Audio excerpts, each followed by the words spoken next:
Assalamualaikum warahmatullahi wabarakatuh.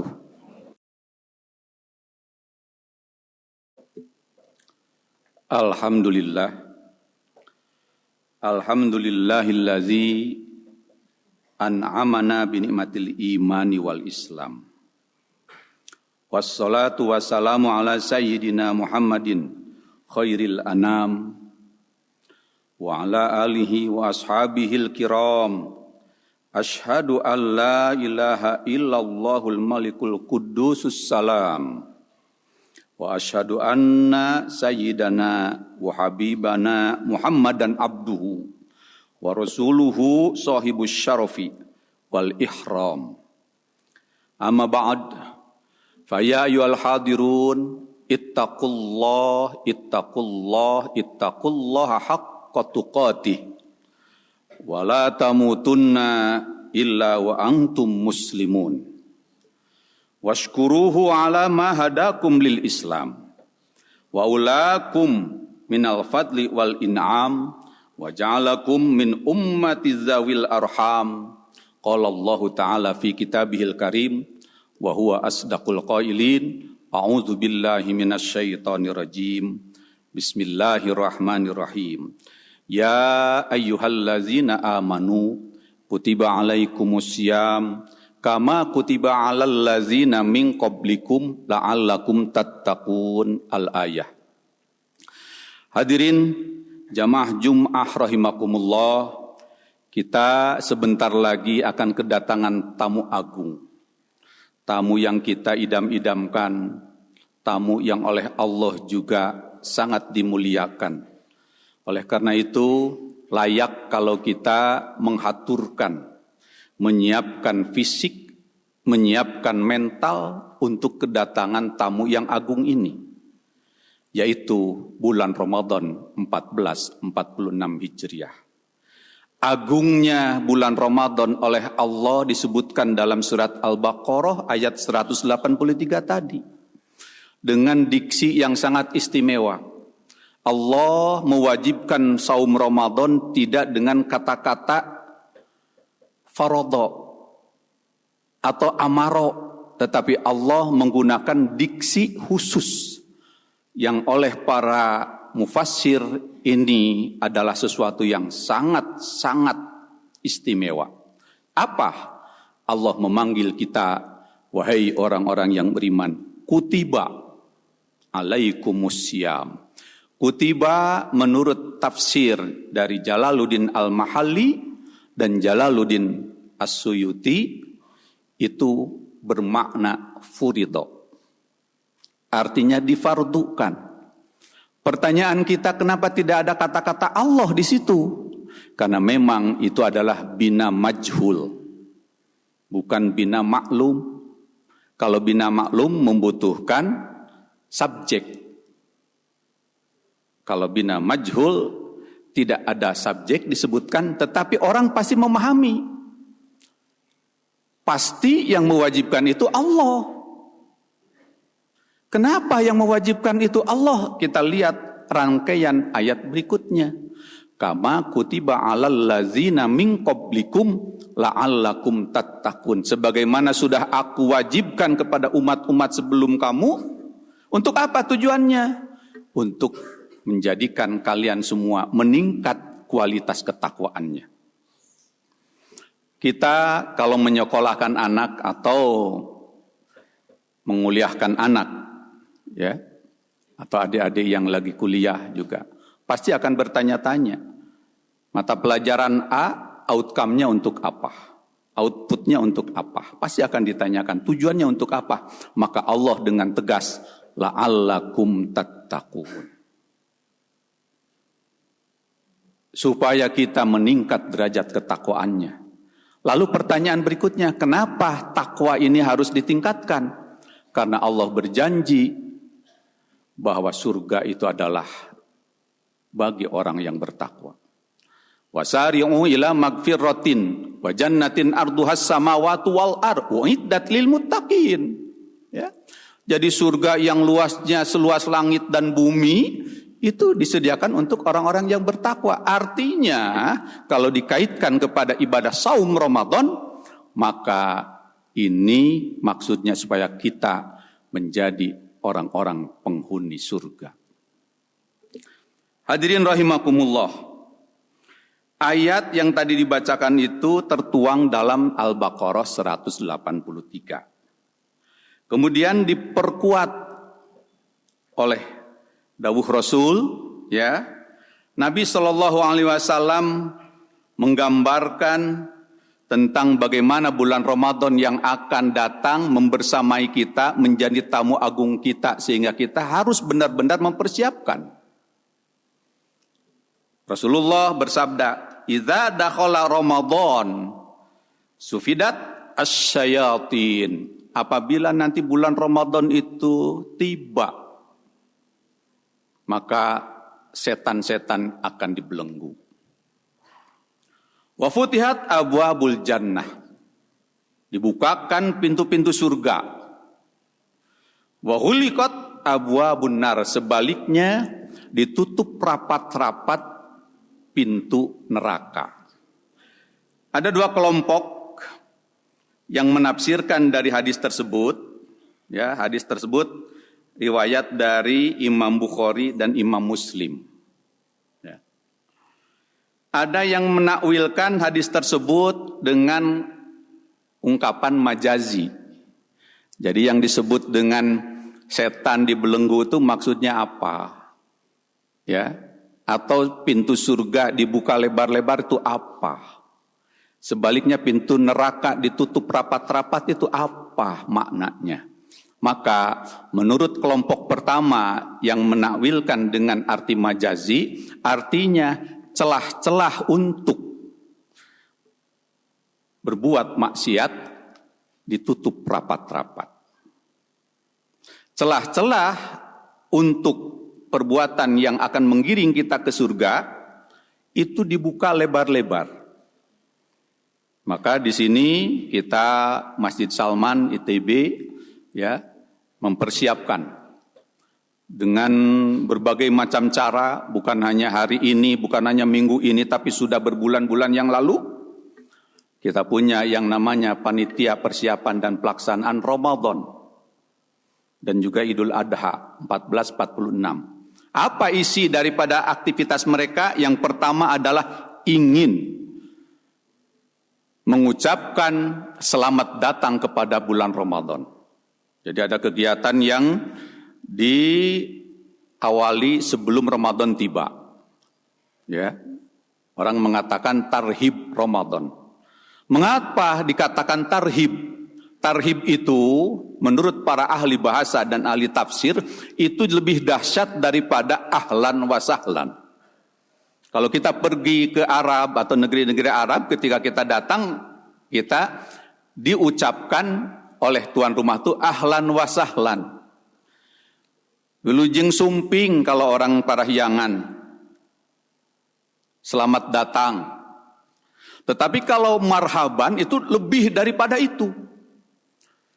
Ketika kita datang itu bukan hanya ucapan saja, tetapi ibaratnya tuh kita dipersilahkan mau pilih kamar yang mana, mau pilih makanan menu apa, mau pilih tempat tidur yang seperti apa, yang ber-AC kah atau yang misalnya cukup dengan kipas angin, semua dipersilahkan. Nah, inilah makanya marhaban ya Ramadan paling tepat untuk kita sampaikan. Ketika kita ya kurang lebih hitung-hitungan ini bukan mingguan lagi, tetapi cuman hitungan hari-hari saja. Bahkan sampai kalau kita ingat grup ya, grup musik yang cukup legenda yaitu Bimbo, itu mereka melantunkan lirik lagu yang luar biasa ya, itu abadi. Bahkan setiap masuk bulan Ramadan atau sebelum bulan Ramadan itu ada ungkapan liriknya seperti ini. Selamat datang Ramadan, marhaban ya Ramadan. Menangkanlah rukun ketiga. Menangkanlah perang yang besar. Kenapa perang yang besar dijadikan diksi dalam lirik lagu tersebut? Karena Nabi berpesan ketika orang-orang para sahabat baru pulang dari pertempuran yang dahsyat, perang Badar. Waktu itu Nabi bersabda, "Narji'u min jihadil asghar ila jihadil akbar." Padahal kita tahu perang Badar itu perang di mana secara kalkulasi matematis itu tidak seimbang. Muslim waktu itu masih lemah, persenjataan, kemampuan, infanteri, dan juga yang lain-lainnya itu 300 menghadapi 1.000 orang yang sudah terlatih dengan persenjataan yang paling baik pada saat itu. Tapi qadarullah, karena malaikat oleh Allah diutus, pasukan malaikat membantu kaum muslimin, sehingga kaum kafir yang sedemikian banyak itu akhirnya bisa dikalahkan. Nah inilah, para sahabat bertanya-tanya, "Ya Rasulullah, apa kami ini kurang seru melawan musuh Allah di Badar kemarin?" Ya, ada satu lagi peperangan yang paling dahsyat adalah melawan hawa nafsumu, melawan hawa nafsu. Di mana hawa nafsu itu? Innan nafsa la ammaratun bisu.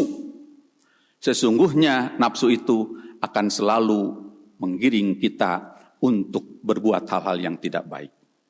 Maka Ramadan ini oleh Allah ibaratnya begini. Allah yang menciptakan kita. Allah yang memberi hidup kita. Allah yang memberi rezeki kita. Dan Allah Maha tahu tentang apa yang ada di dalam diri kita. Baik secara physically maupun psikis. Kalau kita punya kendaraan, roda 2 atau roda 4, kata pabriknya itu setiap 5.000 kilometer gantilah olinya. Di-tune up mesinnya. Maka inilah kalau kita perbandingkan bahwa Allah mencurahkan kasih sayangnya kepada kita, orang beriman, supaya kita mencung up diri, mencung up psikis kita, spiritual pedagogis kita itu dengan cara puasa. Karena puasa ini sangat khas, sangat unik. Kalau ibadah sholat, kita tahu berdiri, ruku, i'tidal, sujud, duduk, dan seterusnya. Orang bisa melihat, tapi saum tidak. Dan inilah kenapa Allah melalui hadis qudsinya itu berfirman, "As-saumu li." Puasa itu hanya untuk aku dan aku yang akan memberikan pahala kepada seseorang yang berpuasa. Orang lain lihat seseorang, oh kok lemes, bibirnya pecah-pecah, kurang bersemangat, oh barangkali dia puasa. Tapi belum tentu. Nabi sudah memberikan satu ancaman, kam min so'imin. Banyak orang-orang yang melaksanakan puasa, laisa lahu min siyamihi, tetapi dia tidak mendapatkan pahala. Ilal ju' wal atos, kecuali lapar dan dahaga. Kenapa? Itu puasa, baru puasanya itu yang disebut dengan puasa tidak bermakna. Itu namanya puasa awam. Al-Ghazali mengklasifikasikan dalam kitab Ihya Ulumuddin 3 strata daripada orang yang berpuasa. Yang pertama adalah awam. Awam itu puasanya cuma tidak makan, tidak minum, tidak melakukan hal-hal yang membatalkan lainnya, cuma itu aja. Tetapi amaliyahnya diisi dengan hal yang lago atau hal yang tidak bermanfaat. Yang kedua, puasanya khawas. Puasa khawas itu dia setahap lebih tinggi, tidak hanya menahan lapar, menahan haus dan juga seks di siang hari, tetapi dia isi kegiatan itu dengan zikrullah, dengan sodako, dengan wakaf. Ya. Jadi alhamdulillah kita di Salman ada rumah amalnya yang menghimpun dana-dana sodako dari umat. Yang juga misalnya kalau tidak misalnya pingin lebih abadi lagi, wakaf. Itu lebih hebat lagi. Dan juga amal-amal yang lainnya. Untuk takzil, untuk sahur, insya Allah Salman atas izin dari Allah mendapatkan kepercayaan sehingga biasanya itu dari mulai hari pertama menjalani ibadah Ramadan sampai hari terakhir itu tidak pernah sepi dari kegiatan Baik yang terakhirnya itu, apa itu? Ada iktikaf. Tarhib Ramadan itu ini. Mudah-mudahan kita semua yang hadir di sini oleh Allah diberikan kesempatan untuk menjadi umat-umat Kangjeng Nabi Muhammad yang betul-betul mempersilahkan, mengtarhib bulan Ramadan dengan sukacita. Siapkan kesehatan fisik, siapkan juga kesehatan mental, supaya ketika Ramadan nanti datang, yang kurang lebih ya seminggu lagi, benar-benar kita sudah siap. Ya Allah, kami siap. Salah satu hadis Nabi mengatakan, Rajabu syahrul Rajab syahrullah. Bulan Rajab itu adalah bulannya Allah. Artinya Allah betul-betul memberikan berkah. Wa Sya'ban, sedangkan syahrul Sya'ban syahri, kata Nabi, bulan aku. Makanya kita lihat dalam sejarah Kangjeng Nabi di bulan Sya'ban itu betul-betul mempersiapkan diri. Puasa sunatnya diperbanyak, qiyamul lailnya juga diperbanyak. Dan Ramadan, kata Nabi, wa syahru Ramadan syahru ummati, adalah bulan yang diproyeksikan untuk umat-umat kami menerima pahala yang sebanyak-banyaknya di bulan Ramadan. Mudah-mudahan kita semua oleh Allah ditakdirkan menjadi hamba-hambanya yang sangat baik mempersiapkan kedatangan bulan Ramadan. Barakallahu li walakum.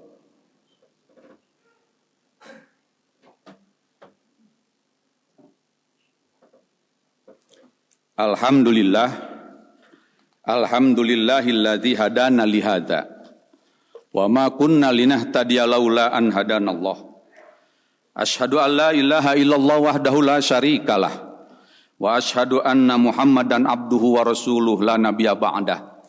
Ayyuhal hadirun, ittaqullaha haqqa taqwa fa innal jannata uiddat lil muttaqin wa naru uiddat lil kafirin. Hadirin rahimakumullah. Sekali lagi, mari kita tingkatkan ketakwaan dan kita tingkatkan kesiapan diri kita untuk menyambut kedatangan tamu kita yang agung, yaitu bulan Ramadan. Baik kesiapan secara fisik, terlebih-lebih kesiapan secara psikis.